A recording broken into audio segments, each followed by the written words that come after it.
taken away as the last ban, so they can take it if they would like. Other options are, of course, that Lee Sin, because if you take away two of the powerful junglers, it really does leave Lee Sin as the last one, but I would expect it to be the Na locked in straight away. And Surprise, surprise, ladies and gentlemen. Na going to be locked in. Not let it down.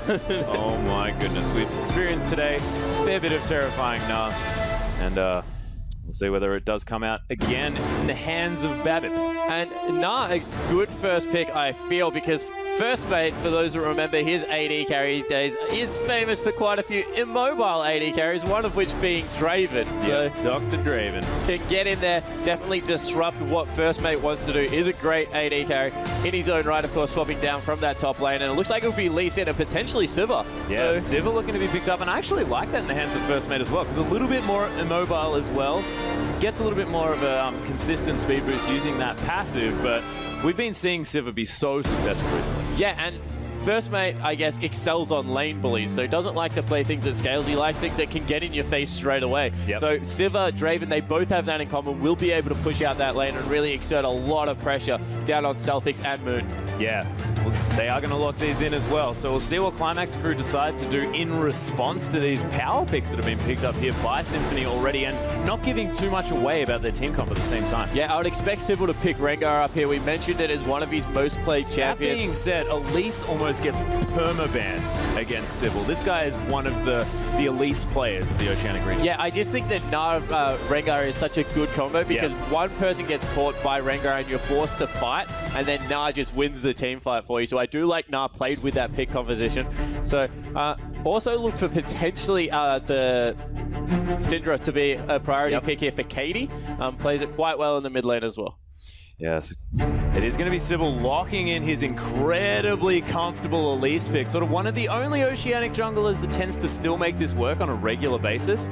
We'll see how it goes up against Impaired's Lee Sin, and it's going to be Morgana locked in for Moon, or potentially Katie. Yeah, we do see Morgana a little bit more in the mid lane as this patch progresses. I think it will be in Moon's hands just for that black shield to be able to go in there. It's so important to get it on Na when Lee Sin is about to kick you out of the team. That is so very just true. Stop all of that disengage that can come through. So see what Airy plays here. Of course, Airy famous for a lot of really crazy supports. Used to take LeBlanc down into that bottom lane class consistently. Now that we've seen a little bit of Syndra over in the LCK, he played it as well over in the Oceanic Pro League. So he certainly did. See what happens there. He also would really like to pick up MF support. So sort of his decision making there about what to pick in the bottom lane can vary quite a lot. But Yo-Yo Young, you're going to be picking up the Syndra, and you don't often say that that's a flex pick, but it is actually in this case. Yeah, that's definitely a flex pick. Forever Together having that Aurelia in the top lane. That's a very First Mate ex-champion as well, so not much difference coming out of Symphony here. Maybe a little bit, if they've picked up a very similar player, of course, maybe it won't change their composition too much. Yeah, that's exactly right. And having First Mate on the team as well, this is something we haven't necessarily touched on, but this guy was originally a top laner, moved to AD, went back to top, and now is back to AD, so still has a lot of those skills for those particular roles relatively high, so it's not too difficult to switch him between these positions. As Moon hovering over some champions for now, we'll see what he does actually decide to do once they get their team comp sorted out completely. And I actually really like what's coming out of Qlimax crew here. It gives Babip some time to get his Na anger happening, and then he can jump in when they get these picks with the Cocoon and with that Dark Binding as well. Yeah, and now they've added a charm to it, so a fantastic pick comp coming out. They've got a very good three-man gank squad in the form of that Ahri, Morgana, and the Elise coming through. A lot of high mobility. Katie's Ahri is Katie's a good mage assassin player, so Ahri is definitely a comfort pick for him. Knows the Syndra matchup really well as well. Running it into a Syndra can be dangerous at times, however, because you kind of have to go forward and try and land that charm, and if you miss it and get stunned up, you can take a lot of upfront burst out of the Syndra. So it is definitely a skill matchup, and he will have to try and play that one extremely carefully, especially when you throw Impaired on Lee Sin in there. Very, very highly volatile 2v2, but it looks like it might actually be the support, Syndra. Yep, so Airy gonna just flex his muscles here with his gigantic champion pool for the bottom lane, and it could even be a support Orianna. Like, I wouldn't put that past him. If we're talking about area, it could be a support Aurelia at this point. Yeah, and first mate's so aggressive. I mean, having that ball sitting on first mate with like command protect, gonna have a bit of a shield. Also, the ball gives you just some static defenses. He could just be going super ham there in the bottom lane.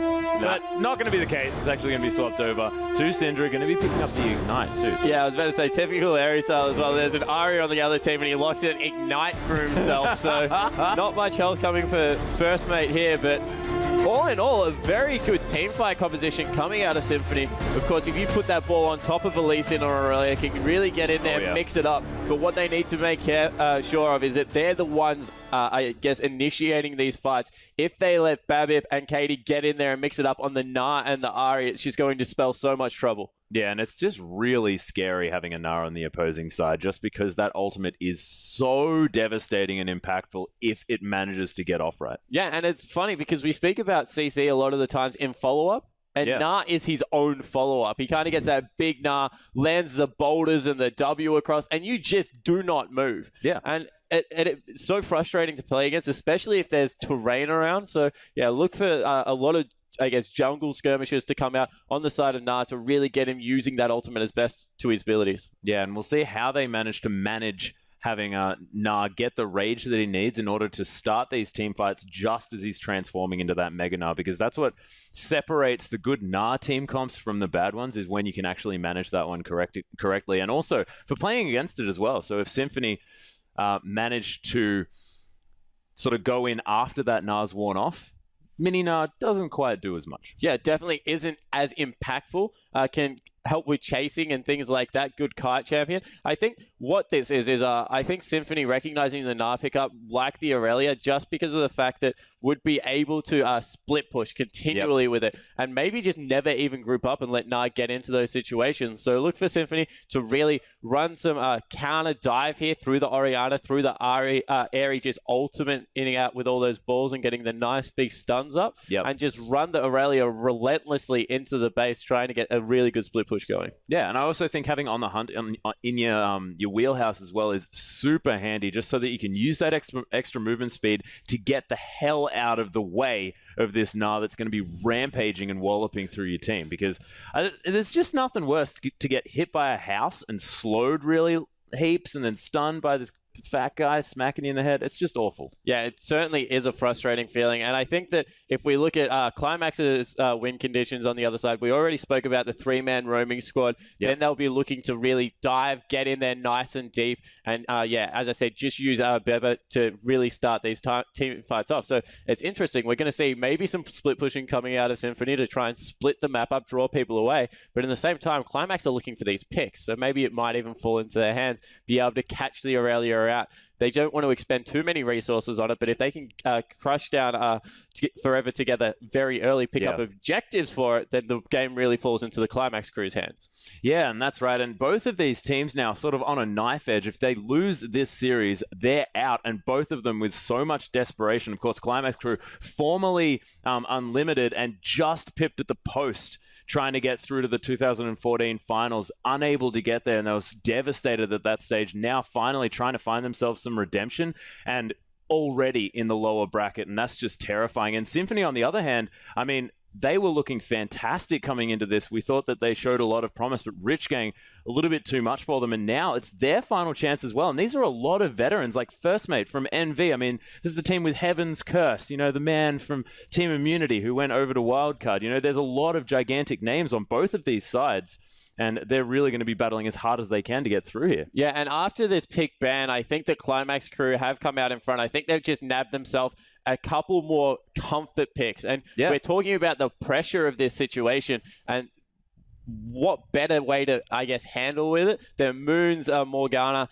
Ari on Katie, and then Sybil's Elise coming through as well. These are all comfort picks. They've played them so long, know the champions inside and out. So, yeah, that will definitely play into their mindset. Yeah, and I very much like what you said about, you know, this Ari-Orianna matchup being a skill matchup, because every Ari matchup is a skill matchup.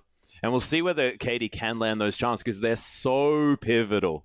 And I think we'll probably look to see these charms becoming even more necessary as the sort of DFG does get phased out here just a little bit. Of course, still in the game. Thank goodness. I do love that item.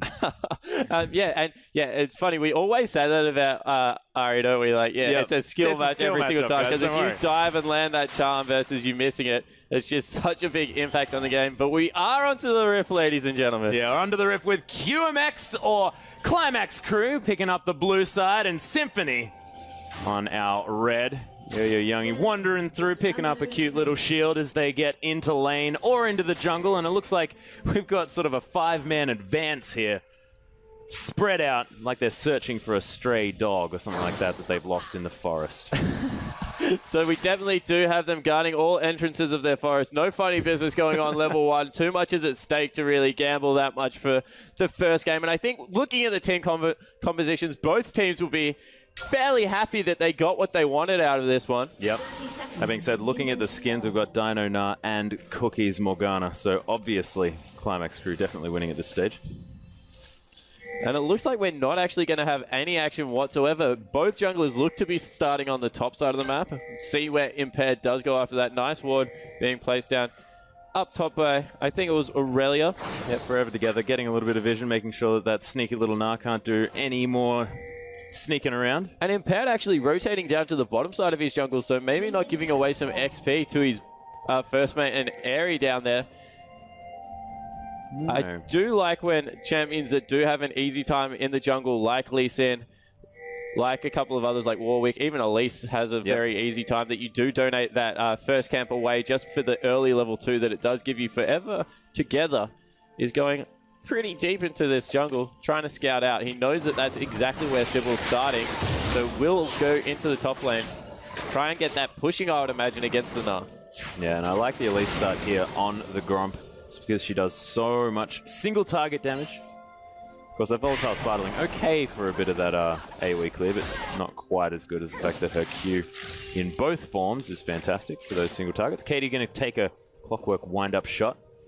Yeah, and Orianna, one of the champions that we talk about that trades so well with auto attacks early game, just because of that passive that comes through, augmenting those auto attacks. Does have to be careful as level 2 is hit, though, just because of how much CC comes out with that charm. As we take a little look at the bottom lane, Airy going a little bit low. Moon just dropping that pool, trying to get the wave pushing. Of course, it is so hard to push against the Sivir, but if anyone can do it, it is definitely a Corki with that Phosphorus Bomb coming through. Yep. And all of our members of the bottom lane managing to hit level 2 without too much trouble. Yeah, and it looks like going just fine a as well. Very, very standard set of... Forever Together actually letting himself be pushed in, which is dangerous against the Nara, of course. With that long-range harass, can really annoy you while you are trying to farm up all these minions. Gets the first transform through, nothing much happening up there. And Yo-Yo Youngie now with that Command Protect able to trade quite effectively. Ooh, Katie missing out on the cannon grip. That's always depressing when that happens. No. Most horrible feeling in League of Legends. And it looks like Impaired's actually visiting the top lane. He's bumped into another one. Sorry, I'm concentrating on this. Babip and Impaired are going to be battling one another. Babip just going to head back into mini-Na form just to be a little bit more adorable. And, of course, Impaired doesn't want to fight that. Yeah, Impaired actually, I guess, backing out of a fight, I felt like he could have taken a little bit further. Nairo started that Duran's Blade, so if you can get the first pot out, would put Aurelia in a very good position. But he is going back up there for a little bit of a revisit. Maybe a little bit overconfident is Babbitt because he does have that ward down. Forever Together is definitely giving it away now, though. Yeah, there's the ward coming through here. The bounce on top of Impaired's head as well, but the Equilibrium Strike is going to slow him down. Forced to use that flash. The double flash is coming through from Symphony, and Impaired able to safeguard just out. Yeah, and we have some action coming down to the bottom lane. Airy was there for a sec. Now he's gone. See you later, buddy. That was so much damage. Yeah, great patience from Sybil to stick around even though he got spotted by the ward. Airy had thought he'd gone back, so able to pick up a kill for his team. He picks it up himself, and Sybil will love that. We've mentioned his early aggression a couple of times, and he has no shyness about taking some early kills and trying to push an advantage on the other team. Yeah, and he seems to be able to weave cocoons. Like, it's ridiculous the amount of cocoon percentage accuracy he has on this champion. Just super comfortable on Elise. And we see, after a little bit of a trade on the top side of the map and the bottom, that probably does go in Symphony's favor. They got the first blood. They had an assist for it, as opposed to Qlimax Crew's 2 assists. Moon actually hanging out here. The Dark Binding is actually going to land somehow onto Yo-Yo Youngie. He's ignited up as well. There's a dissonance for the movement speed. is going to be able to get out of that one just there with help of the safeguard. But Youngie's picked up Ignite here in the mid lane, and I'm not entirely sure whether that's the best idea. Yeah, I agree completely, especially against someone as aggressive as Katie's Ari. Just going to be so hard to survive those all-ins without potentially a barrier or even a heal that adds so much to a 2v2 situation. Great roam coming out of Moon there, though, on Morgana. We mentioned how comfortable he is. Needle with that Dark Binding as well. Best objective in the game is going to be taken here by Sybil. Does a lot of damage to these neutral creeps with that % hit, and that Venomous Bite doing a lot of work in order to secure that Scuttle Crab. Fantastic. Yeah, so once again, Sybil hasn't left this bottom side of the map, really setting up a strong tent down here, trying to get his bottom lane ahead, maybe recognizing that First Mate and Ares synergy may not be fantastic because they haven't been together for long. Also waiting for Impaired to come through. Thinks he is in his jungle, but has just spotted him exiting now, although there are some pings going now. Yeah, Sybil actually pinging out Impaired, saw him there. Their pink ward actually going to survive here, as Impaired did manage to get a deep ward around those Raptors as well, as the Krugs are going to get taken down here by Sybil. So not as much action going on, but in the top lane here, I mean, we've seen Aurelia be very, very successful. So we're helping back up, and Babip on this Gnar, I mean, who's going to have the most impact as this game progresses? I think Gnar is definitely more of an impact. Whereas we have a little bit of an exchange. I think Gnar is more of an impactful teamfight champion. I just think that Aurelia can be played in such a way that it doesn't give Gnar that option with the split pushing that can come out. As we see, just some more farming. Actually, this is suiting Qlimax crew very nicely, apart from in the bottom lane where First Mate is farming extremely well. Other lanes are definitely starting to pull ahead. And Babip, a little bit maybe overly aggressive here, as Forever Together does have quite a life lead.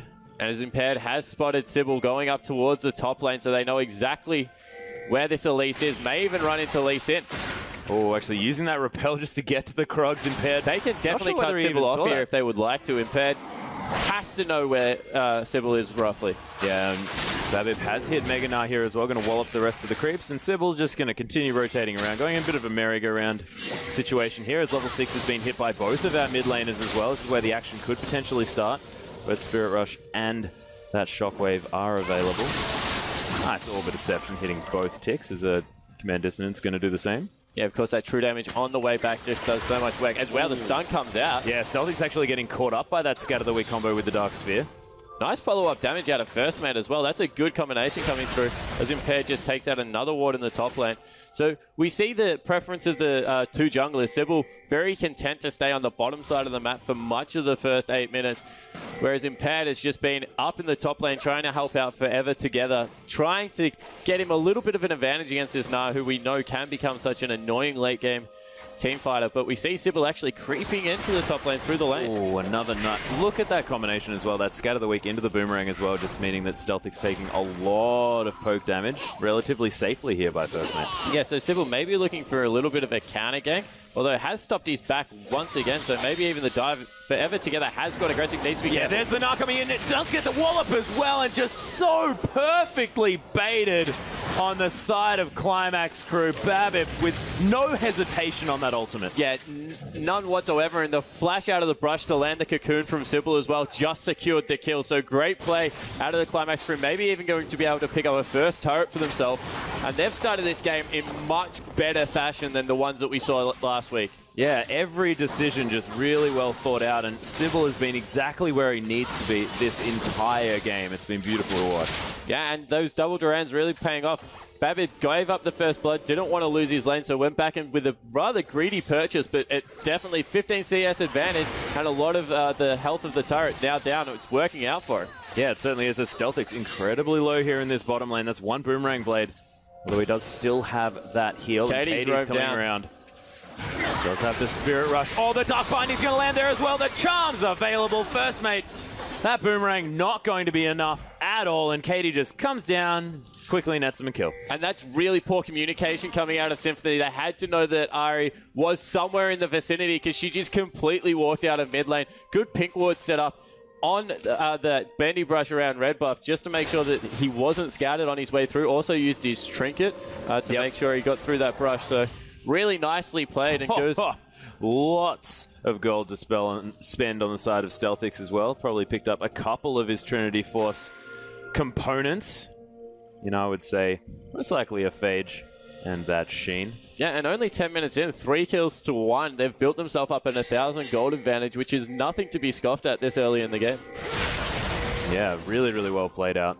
As Impaired might get collapsed upon just a little bit. Dark Binding, he's going to find his target. Flashed immediately. There's the Cocoon there as well.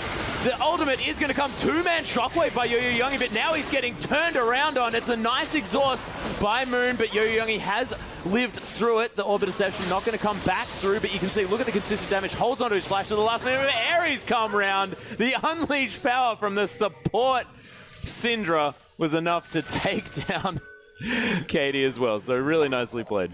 Yeah, that would have been so confusing. He's like, I thought I was playing against an Orianna, but where's the other mid laner? There's Syndra swooping in for the kill. Nicely played by Ari to get that one back in his favor. Moon's been terrific at the start of this game on Morgana.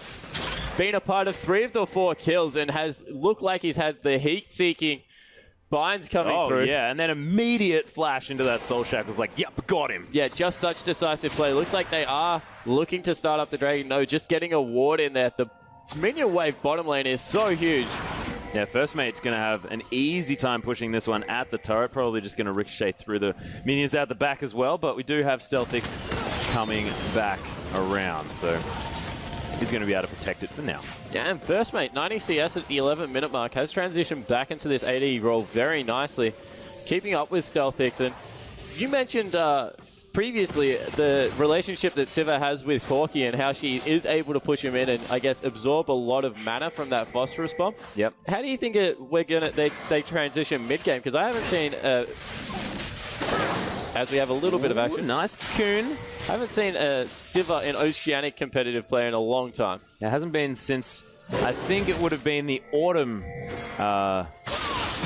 competition that happened very early in 2014 where everyone was playing almost only Siva. It was wow, hilarious. in the top lane, we actually have Forever together. Oh, Babbitt taken down so incredibly low. Does have his flash available. Must have been waiting on the cooldown of Q, and Babbitt able to get back to his turret. But wow, this Aurelia, if you can single-handedly fight a Gnar off, that's a great spot to be in. Gnar, once again, very greedy. Whoa. Oh, that's going to be the Shockwave coming through on Katie, just to deter him from being in the lane. I don't think Yo-Yo-Youngi thought that he was going to be able to pick up any kills there, but maybe wanting just to put enough pressure on Katie to show that he's not going to be able to help out for any dragon attempts, maybe. And maybe thinking that now Impaired can come in for a nice gank because Katie, it has summoner spells on cooldown. So without that Spirit Rush, won't be able to do anything to get away from it. I'm really starting to question this Gnar build. Has gone for a Phage. I mentioned that I like it if you're a little bit ahead. However, if you are falling behind on Gnar, which is what is happening now in the top lane,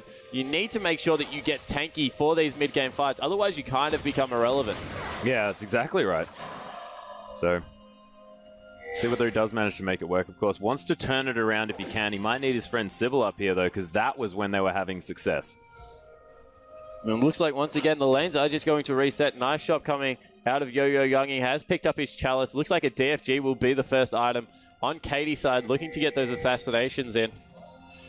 In the bottom lane, we're a Phage and a Sheen against the BF sword as well. So, looks like Affinity Edge will be first item out of First Mate. Will be interesting to see if he will go for that Yomu's Ghostblade or a Static Shiv in his build. We've seen a little bit of both recently, as Babbitt needs to be so careful Impaired in this top lane.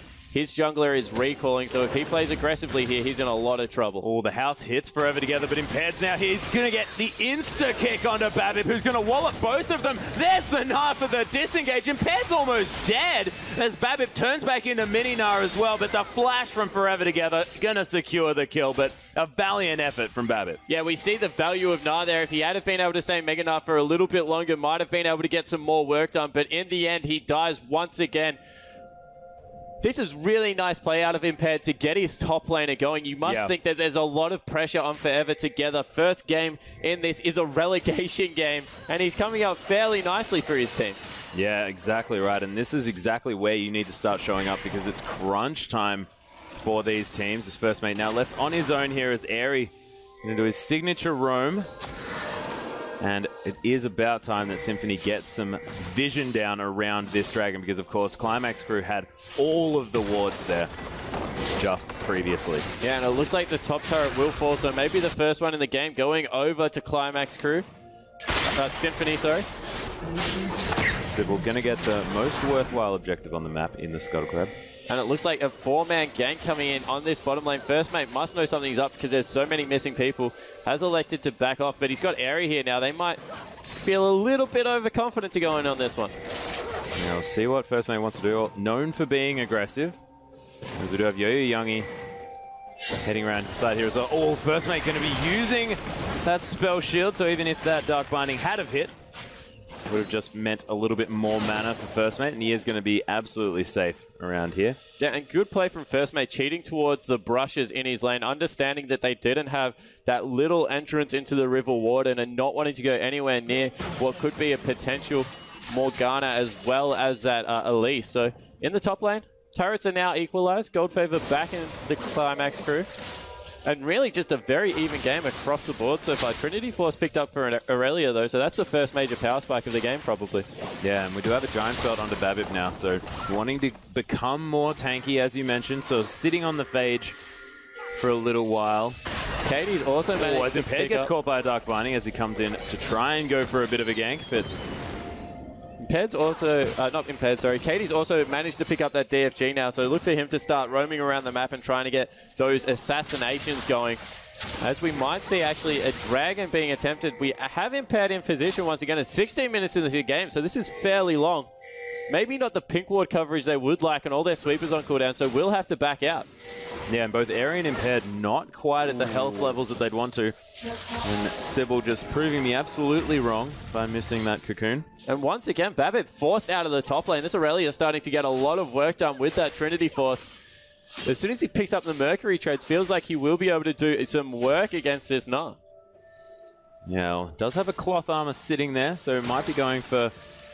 Do you think maybe the Frozen Heart build here? Yeah, I think he'll choose to go for a Randuin's Omen just because there's not many attack speed based champions and the health will be so important in this game. I think if it was any other AD than Corki, yeah, probably Frozen Heart, a very good pickup on Aurelia because of that cooldown reduction. Yeah, the cooldown reduction really important. Yeah, I think that this game, Randuin's Omen just makes so much more sense. Yeah, okay, we'll see whether Forever Together does decide to go with that one as this mid lane outer turret for Symphony is going down incredibly low. Nice charm going to land onto Impaired.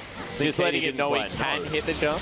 Yeah, that's exactly right. Dragon Rage Kick can be traded for a Foxfire. So Katie going to win out on that one, you could imagine, as far as the numbers concerned, ticking down. Yeah, and there were 3 members actually in the mid lane for Symphony, so I think that they wanted to get something going for Impaired there, but he just got a little bit ahead of what his team was expecting, and in the end had to disengage with that Dragon's Rage. Yeah. Ooh, Sybil needs to be careful here. Oh, we do have the stun not landing. As Moon comes around, a Dark Binding's not going to hit, but there's the Flash Soul Shackles once again. Airy flashing over the wall, but doesn't break the tether here. The Cocoon after the flash. Sybil's going to be able to easily make sure that kill comes in, and the teleport from Babip was fantastically timed in line with this Dragon. Yeah, and you feel that will be the first Dragon of the game going over to Qlimax crew. There's absolutely nothing Symphony can do in regards to this one.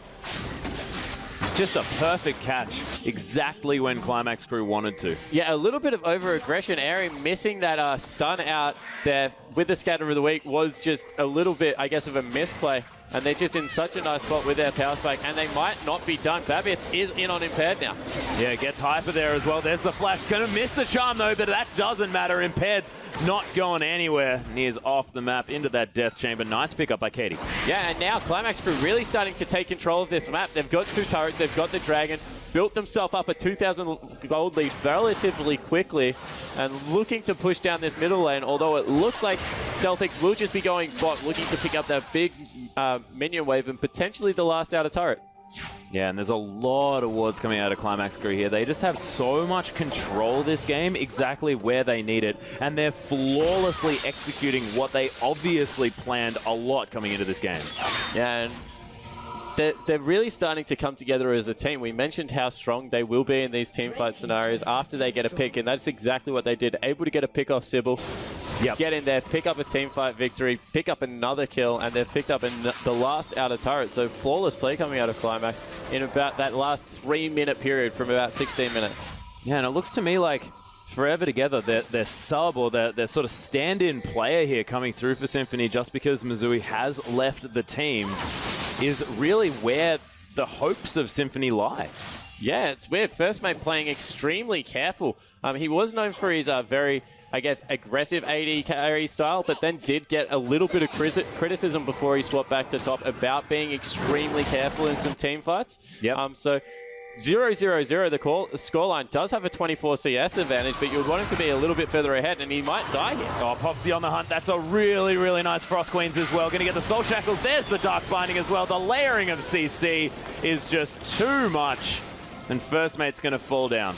Yeah, and he fell down with both summon spells available. He had no opportunity to use either of them. He could have definitely flashed his Frost Queen's Claim, as we have some more aggressive in the mid lane. Oh, the flash out of the way. The hula hoop coming through around that ball as Babbitt's now going to get caught up here just a little bit. The Unleashed Power going to come through, not doing quite as much damage as we generally understand, as actually Moon's going to try and get the stun here. Forever Together coming through, doing a lot of damage. That hidden style doing a lot of work. Scatter the Weak comes through and stuns up Aries Stealthix. been caught. Aries got caught. There's the CC layering. Stealthix with definitely enough of that burst damage with the Phosphorus Bomb, and Qlimax crew just turning everything around. Yeah, very unorganized play out of Symphony there. Didn't prioritize any target. Got a lot of people extremely low, but weren't able to pick up anything. And in the end, Qlimax make him pay by picking up another 2 kills. So whether Symphony can turn it around, they just need to get together with their thinking about this game and make sure that they can get those shockwaves and engages when they need them to, because they have a devastating wombo combo if they get it to work correctly. Yeah, I think they just need to wait out for the next dragon. That's about 2.5 minutes away, I think, at this point. And I guess really lock down a good solid team fight with that Orianna ultimate and getting Aurelia into the action. Aurelia has built up a CS advantage, is nice, and everyone on Symphony has a CS advantage, so this could be where they manage to get their opportunity to get back into this game. Yeah, but they just need to execute in a team fight scenario. Nah has now picked up that Randuin's Omen, so is looking a little bit tankier for these team fights coming up. But I think that at this point, Aurelia still definitely has the edge. Certainly does. This Trinity Force Power Spike still kicking in. Does have that Giant Spelt now, as well as the Cloth Armor in the tankiness department. And as you mentioned, of course, that Randuin's Omen going to be super helpful this game, as we have fairly large push of 4 members strong here from Symphony here in the mid lane, as we do see the Scatter the Weak combo landing on Katie there. The Black Shield going to be used, and the Spirit Rush away.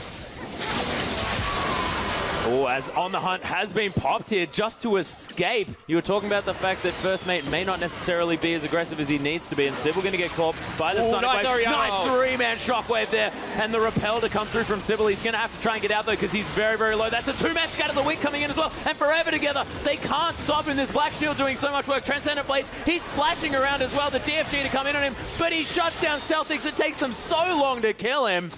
And in the end, Symphony going 1 for 2. Yeah, and able to pick up the shutdown. Did go extremely deep, however. Could have maybe just turned around and taken out the Gnar and left his team in a little bit better of a position, but they may also get mid-turret for this. So nice objective pickup for them also. 2 for 1 and the mid lane turret. And you can just see how powerful Aerie is in these team fights as well. The Scatter the Weaks landing onto multiple people with a little bit of extra cooldown reduction has picked up those Boots of Lucidity, so can be throwing these champions around as we see it again. Yeah, so the key here is to watch for Yo-Yo Youngi's Shockwave. Hits 4 members and just ties them all up.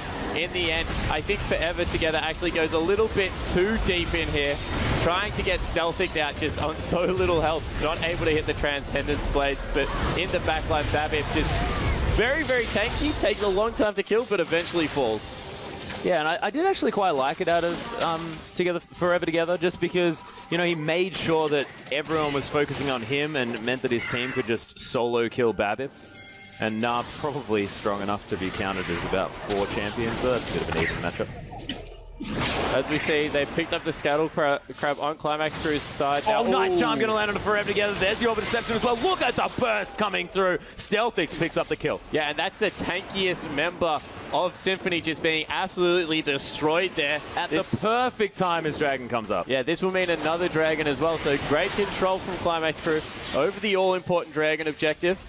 In response, Symphony will try and push mid lane, but they can't really get much done.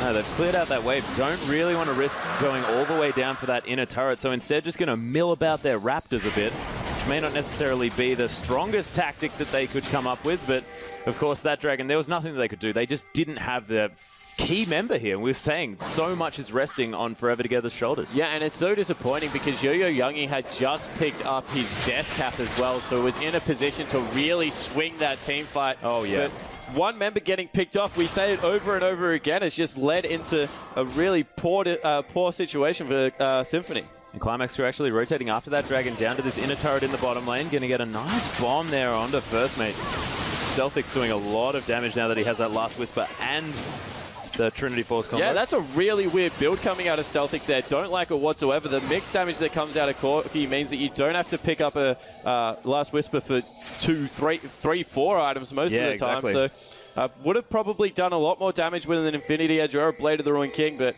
that's obviously his preference, and let's see how it works out for him. Yeah, see how it goes. Of course, and they're also doing a lot of their damage via Burst, which is mostly Corki's rockets and phosphorus bombs. So that 40% armor penetration doing 0 in that case.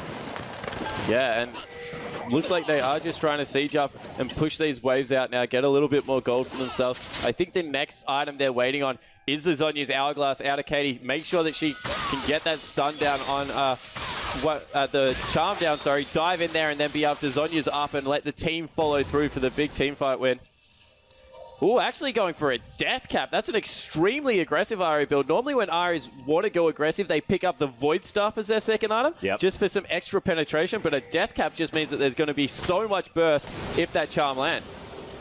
See whether he can actually land that charm. We did see that he manages to hit Impaired under his turret fairly easily, even though he didn't actually do anything about it. But we have seen examples of this charm being landed relatively effectively, and they're going to need to get their warding down so that they can set up these moments the blue to get is coming through. Yo-Yo Youngie really needs to pick that one up. Does manage to secure it, so that will be great for Orianna. Maxing out that cooldown reduction as well as all the mana that she can burn through with that ball movement in a team fight. And having the ability to move that ball as often as you possibly can is really, really important, as Babip's just going to turn into a big boy now. He's going to throw rocks at things, and it's going to be really, really fun for him.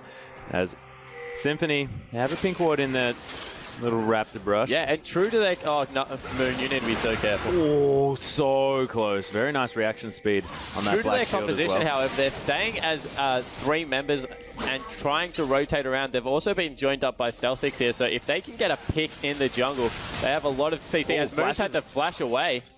Yeah, getting a little bit overly aggressive is Moon. But I like it. It's better than being overly passive. Yeah, so what he's trying to do is he's trying to be the catalyst for his team and be the playmaker. He's 0-0-8, so having a terrific game so far. 80% kill participation as support, but needs to be careful now that that flash is down. Of course, Morgana's love to use that flash offensively to get down a nice Soul Shackles. Yeah, we've seen Moon do it twice actually already. Babip actually getting Blade Surged onto here. Doesn't have the... Oh, there's the Evolve coming through just at the right time. Randuin's is going to be popped. Trying to turn this one around actually. Has some possibilities to land that Gnar if he wants to as the Transcendent Blades comes in. There's the Gnar, and there's another boulder, but Forever Together just so much consistent damage. He's got the red buff. And he's look at the... Oh, doesn't choose to flash over the wall. Needs to make something happen for his team because they've just given up a free turret, and that could have been a kill if he had gone over the wall. Maybe a little bit of a misplay. He had that red buff, had the slow down, so... And also knew that every other member of Qlimax crew was in that bottom lane. Yeah, so... Forever Together still exerting his dominance in this top lane, showing that he is indeed a little bit stronger than Babip at the moment, but you would think as this game goes on, that will start closing even further. Really needs to ride out this power spike right now. Certainly does. Got to start making some assertive plays, believing in his abilities to just Aurelia the heck out of people. Which is a thing. Aurelia is a verb as well, as you know. As we see, the Lock of the Iron Solari being picked up by both junglers, so worried about the magic damage that's going to come out of both Yo-Yo Youngie and Katie in these team fights.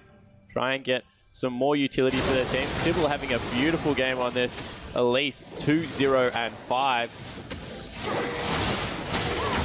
Definitely being more of a playmaker, and Babip just jumping over a wall.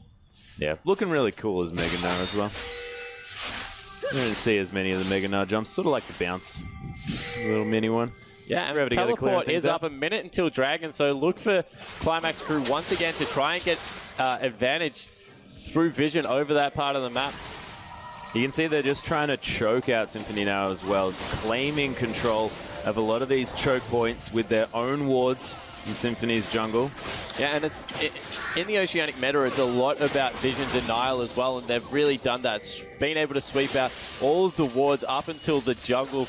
Top side looks much better for Symphony, but bottom side, they're completely blind going into that. So they will struggle to have to face check this one, and there's nothing scarier than having to face check a Morgana and an Elise. Just so much lockdown CC, not to mention Katie's Ahri. Yeah, exactly.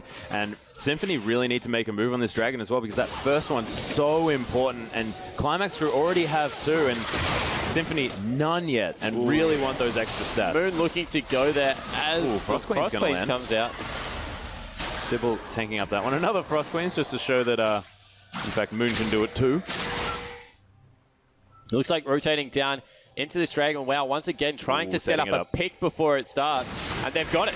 There's the charm actually onto Impaired straight away. Airy tries to scatter them out there as well. Sybil pretty tanky at this stage as the Transcendent Blades comes in. The Gnar missed. The Gnar misses, but the Wallop does work. And look at that shockwave. It was huge. Sybil and Moon both getting stunned by that Scatter the Weak, but it's not enough. Katie picks up the kill on Impaired. Yeah, Impaired goes down without even using his ultimate in that. Airy also didn't use it, which could have been great in that choke. Good shockwave came through from Yo-Yo Youngie, but in the end, probably not enough. Another Dragon going to fall in Symphony's favor.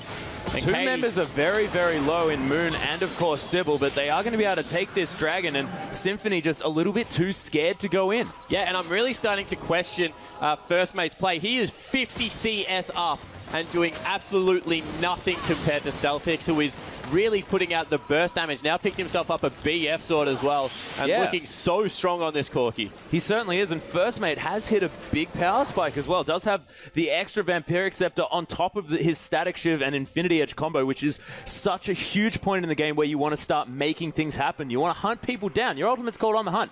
Get on the hunt, please. That's what you need to be doing. Exactly, and I really feel that the pressure is on him and Forever Together to dive into the team. He needs to get some good positioning going to get some auto attacks off, because he really hasn't done much in these team fights so far. Yeah, hasn't really found the time to. Of course, On the Hunt, more useful in these sort of more open fights, so you can quickly all collapse at the same time, but I don't think he has much of an excuse as to why he's not trying to get amongst it a little bit more. Yeah, and so we see Babib just farming out in the top lane.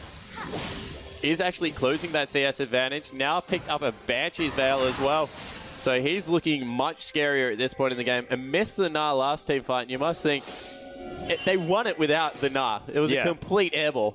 So if he manages to land it next time around, then the team fight could be even worse on the side of Symphony, and they need to figure out what they're going to do against this team composition. And if you think about how devastating a Gnar plus the Orb of Deception combo is as well, because you get a Gnar, you line everyone up against a wall, and then Orb of Deception gets like double hit on everyone, and there's nothing they can do about it.